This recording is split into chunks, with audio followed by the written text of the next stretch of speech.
when it comes to dating, man and women, Mhm. do we bring the same thing to the table? Sometimes, yeah. How? Well, how not? Why not? You're the one making the claim, so you have to defend the claim. Okay, no. But once again, I'm asking you, what do we bring that's different? I don't bring it. I mean, we're different genders, but for instance, I don't like the traditional you pay my bills and I give you sex. Like, that's not for me. From a biology standpoint, Mhm. we have different parts, right? What do you mean if we have different parts? Yes. So are we the same? I didn't say we were the same. I said we're equal. You guys, this is very simple. Equal doesn't mean the same. I have a point though. Wait. Sorry, you had something? Yeah, well, Go ahead. personally, I mean, not trying to offend you, but Sure. I don't think that we are equal for the fact that women were born with value and men weren't. So, and I have a brother too, so I can back it up that it's harder for men because they have to struggle a lot. They have to put more effort. They have to make sure that they look good and everything. And not saying that we don't want to look good either, but we're already born with a high value. So only that way that we can downgrade is honestly if we, sorry, not trying to be disrespectful, but if you show yourself in an incorrect way or you make yourself look like a hoe. Okay, so It's you've been watching basically- some of their episodes, I can see. It's like Well, I literally don't see him any word for problem word. anyway. But I mean, I think we're all born with value. Like, we're not like everyone's born with value. Whoa. If you're saying that some men men have to work for their value, I don't know what that means. Like, they have to work Well, to it's be 'cause attractive. You're a woman, so it's hard to. So because go I don't through have that to work to be experience. attractive and they have to work to be attractive, now everything's unequal and they can. I just don't subscribe to that. I mean, it's the reality that for a man to mate, he has to bring significantly more accomplishments to the table to have the same options and the ability to get with the opposite gender that a woman has. By the time a woman's 18 years old, she's able to, if she's attractive enough, she can align herself with some of the top tier men. A man has to become top tier to even be able to get the chance a lot of the time. So why does that mean though that you should be able to act on that? Like I know you make the argument that it's it's easier for women, but that if something's wrong, it's wrong. It's easier for you to kill me than it is for me to kill you. But let me murder's ask you still something. wrong. Let me ask you something. You come from the legal world. Yeah. Are you and a paralegal the same? No. Oh, But and I love how you didn't like how you had disdain for when I brought that up. I didn't have disdain. I just had disdain because it's a non sequitur. But No. I'm going to explain the analogy here. The reason why is because you had to go through a lot more trials and tribulations to earn your title versus the paralegal went through a fraction of the schooling that you did. So you guys are not the same. So therefore, they don't have the same authority that you do as a lawyer because you busted your ass to become one. A paralegal is out there helping you with what you're doing, but you're the leader because you earned that right. But relationships aren't like I earned the Relationships authority. are though. Let me tell you why. Okay. Because men are expected to protect and provide for women in general in a traditional relationship. So if I'm expected to protect and provide for you, I have some authority. I need to have some authority over you because I'm responsible for you. First of all, not all relationships have this traditional. I understand your perspective. Traditional. I get that. Yeah. Not every single relationship is traditional. However, a majority of women, you might not be it, but I'm just making an argument for the majority. A majority of women prefer and would enjoy a traditional relationship where the man is the breadwinner, the protector, and the provider. Women typically, when they work, don't want to pay the majority of the bills. Most women want to work what I say electively versus the man must work from a mandatory standpoint. I think if I land up 100 women, they'll prefer the guy to be the breadwinner and she could work on her own terms. So you think being the breadwinner automatically gives you that authority because you're earning the money and whatever she's providing to the relationship is not as valuable in a traditional No, order. I'm not saying that. I'm saying that as the breadwinner, that is just one of many components that puts the individual in the authority position, which I would argue the man needs to be in that position for attraction to be maintained. But you're assuming that the breadwinner role gives somebody that authority. It's just one component of it. What's the other component? The protector and the provider and the leader. Okay, and she's providing, I'm saying in a traditional relationship, the home and the kids, that's not equal? I never said that's not important. But is that equal? No? It's not equal within the confinements of a relationship because the man needs to be the leader. So that's not as important. Raising your children isn't important as No, it's extremely important. But is it as important? But it's different. Okay, different, yeah, but is it unequal? Because you're arguing it's unequal. So if you're saying unequal, that means one role is more important than the other, and that's what gives you the authority. Well, the thing is that the roles that I have are very important to the survival of the family from a holistic standpoint. If I'm the protector and the raising provider, the next generation isn't important? I'm not saying that. What I am saying, though, is that for us to even be able to have the child in a safe space as in a family, I need to make sure that I'm on point for us to be able to have that child to thrive. I mean, we forget about all this because we're in a modern day society with, technology and all these modern conveniences.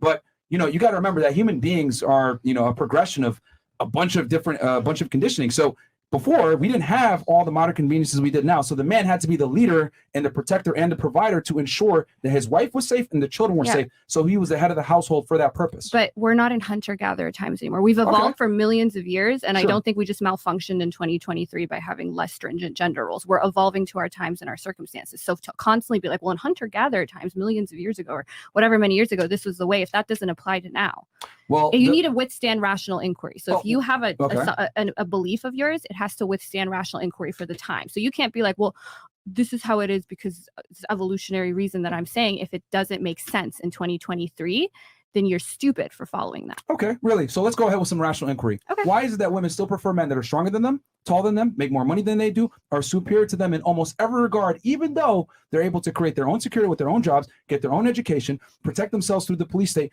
Why do women still screen for all these factors if they don't need it and we live in this modern world? Well, it's changing. So yes, women still, because it's still recent, especially if we look at our evolutionary if you look at our evolutionary trajectory, it's still recent that women have been able to get these opportunities. And since then, if you look every single year, more women are okay with making, or their partners making less and less than before. So hypergamy is on the decline. You can look this up. I would argue it's actually on the incline. Okay, well, that's just contrary to stats, but I don't know what to do. Well, here's the thing. There's a bunch of articles that show that women find men as less economically attractive than ever before. Why do we have higher divorce rates? Why do we have? We don't have higher divorces. We don't have higher divorce rates in the past. And how long? Okay, look.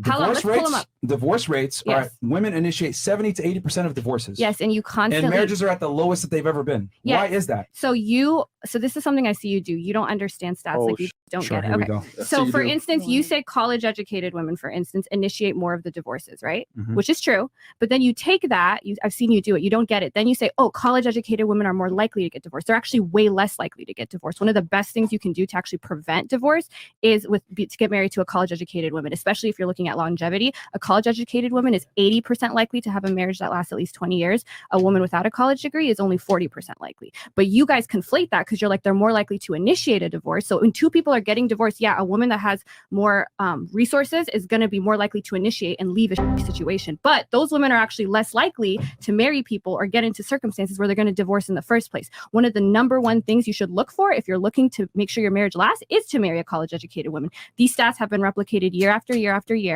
They're in 2023. I looked up 2023 stats right before this. One group of women has marriages that last the longest and are least likely to get divorced, and that is college-educated women. But you guys constantly conflate those stats.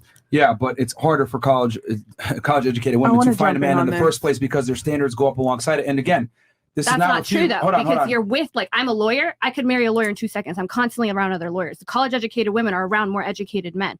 The best position you could be in to marry a lawyer is to be a lawyer yourself. They marry lawyers most often. What percentage of men are lawyers?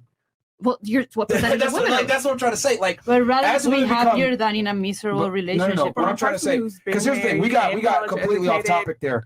All I'm saying, because this all started with me saying that just because we have modern conveniences does not necessarily mean that women have changed their mating practices. Women still want a man superior to them in almost every way if given choice. But it's going down as times change. So you guys are teaching something that's actually becoming less and less valid as time goes on. That's all I'm saying. I don't know about that, because even though women are more educated now than ever before and they have all the opportunities, all the same rights and privileges, they still want a man that's better than them. I would argue hypergamy goes up as women are educated because women are less likely to settle when they are higher earners. Well, I mean, technically, yeah, but these women don't have to settle because you're around other high earners. Like, that's what I mean. Like, you're around, like, lawyers tend to marry. It's called assertive mating. You're around other lawyers. You're going to marry lawyers, marry other lawyers, doctors marry other doctors. If I'm in a law office 24/7, it's so easy for me to marry a lawyer. This idea that you guys have, I don't know in Miami I don't know about podcasting. If it's so easy to marry one, but yeah, I don't know about Miami podcasting world, but lawyers are not marrying 18-year-olds that work at McDonald's. They're marrying other lawyers. Engineers are marrying other engineers. So the point is that men are not pigeon-toed to marry within their class, their socioeconomic level. They are. It's the attraction similarity hypothesis. It's one of the most researched theories in the psychology of attraction. You tend to mate across IQ, across socioeconomic status, across education. This is how people generally mate. Generally, men are totally we're talking about generally. They're more okay. They're more okay with dating down. And again, I don't know what, maybe in new money world it's different, but lawyers and doctors, they're not marrying girls like that work at CVS. It's just not a thing. And they're not marrying hot girls off Instagram. My mom's a lawyer, my sisters are lawyers, my cousins are lawyers, all my friends are lawyers. If we all met up and one of them was like, oh, I'm bringing my girlfriend, this 19-year-old I met on Instagram, never would happen. They're dentists, they're other lawyers. They're not going to bring them around y'all because like. But are they marrying them? If they're marrying them, then marrying you. Then you're divorcing them, and then they're going with a hotter. But I'm way far less likely to divorce them. That's what I just told you. Yes, look up the stats. College-educated women get divorced the least. The likelihood that my marriage is going to last 20 years is 80%. I don't know who here just has a high school education. That's 40%. That's double. You specifically, or you mean women that are lawyers? College-educated women. Me, I don't even believe in marriage, so not me. But so. Yo, you know what's funny? You should date Destiny. She shifted. Arguing in bad faith. It doesn't. There's like a sub four. I address a bunch of your points, and then you're like moving it. No, like, what point? Like, no, what point did you address? I I like to argue. I'm a lawyer. So yeah, no, I know that, but like the whole point about like you're saying rational inquiry, like women, times have changed, and women have changed and evolved in it. But I would argue women have not evolved because women still want a man that's over 6 feet tall. Do you know how long it takes for evolution? Like, so the fact that women have been able to work. I get that, but my argument is simply that women haven't really changed that much as to what they're attracted to. That's all I was arguing. That's the you case, tried to make the argument that they did because of modern conveniences. I'm arguing even with modern conveniences, women haven't really changed what they're attracted to. There's so many articles. I implore your audience to looking up how hypergamy is on the decline. It's still a thing. I'll give you that, but it's on the decline as circumstances change. If it's on a decline, why are more men reporting lower levels of sex than ever before? That's so are you looking at the 2018 study? Because no, there was one literally that just came out that showed guys between 18 and 20. Part of the reason that that's also happening is because people are getting married older. So a lot of the reason people had sex younger before is because they were married. That's one of the reasons that people say that. And I'm not saying that some men don't have it tough out here, but not some, a majority. It's not a majority. Yes, it is. A majority of men aren't struggling? A majority of men are not. I mean, maybe majority of your audience, but no, a majority of men. A majority of men in general are struggling with women. If they weren't, you weren't able to leave a lucrative law career and go into OnlyFans and make a bunch of money. Wait, so OnlyFans is only because men are struggling? Jacking up. Upwards of 90% of men, very normal, educated men. Far more educated than No, they're not though. I have so many couples that watch me. Upwards of 90% of men consume and watch. Couples might be 2% of your audience. No. We're saying most men that work a regular job are struggling. You guys also don't understand that highly educated people don't have the same views on sex work as you guys do. So a lot of them, if they're gonna watch porn, they rather watch it in an ethical way. OnlyFans is a way you can watch it ethically. The money goes directly to the creator. Nobody's under 18. We all have to be verified. I feel like guys who get pussy don't subscribe to OnlyFans. That's absolutely not the case. That's just not the case. I mean, you can feel that way, but that's just not true. I don't know. That's how I feel. The reason why pornography is so popular nowadays, especially, is because it's so easily accessible. You can get it for free. Guys are able to satisfy their sexual thirst through variety, through the internet.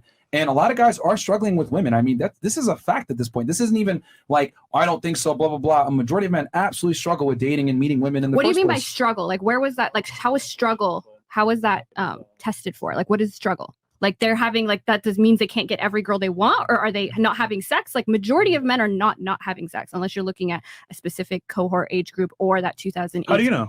What do you mean? How do I know? Because that's not what the stats show.